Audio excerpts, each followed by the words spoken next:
The other night in the back room of Polecats, right after Red finished licking the rest of my man milk off her lips, she was telling me what a sniveling little twit her son was these days, and how he needed some positive influence from a male authority figure in his life.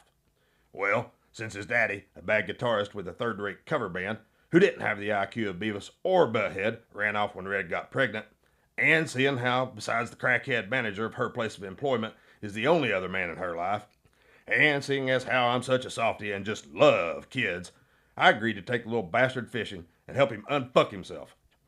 Showed up at her house at 5 a.m., and both the lazy fucks were still in the rack. Unfucking believable. Civilians. What are you gonna do?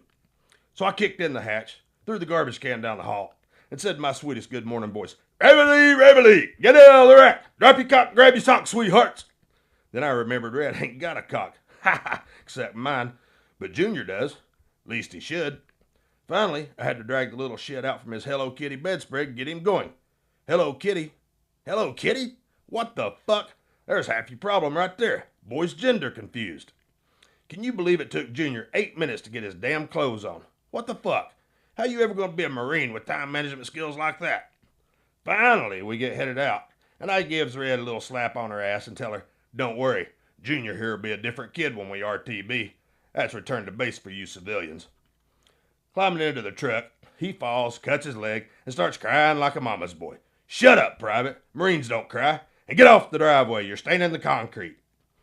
I asked Junior, "What do you like for morning chow, Private?" He says, "Waffles, or sometimes Mama fixes me Activia and Captain Crunch."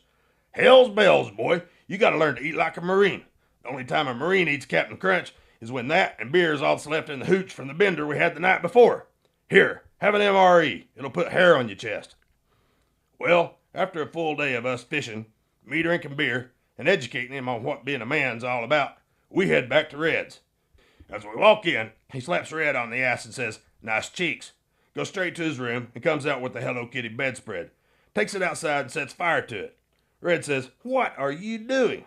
Junior says, "Being a man, Mom, being a man." She looks at me and says, "This is all your fault. What's he gonna do for a bedspread now?" Junior, in his best Marine voice, says, "Blanket, wool, OD green, hurrah!" Nice to see there's hope for this younger generation yet.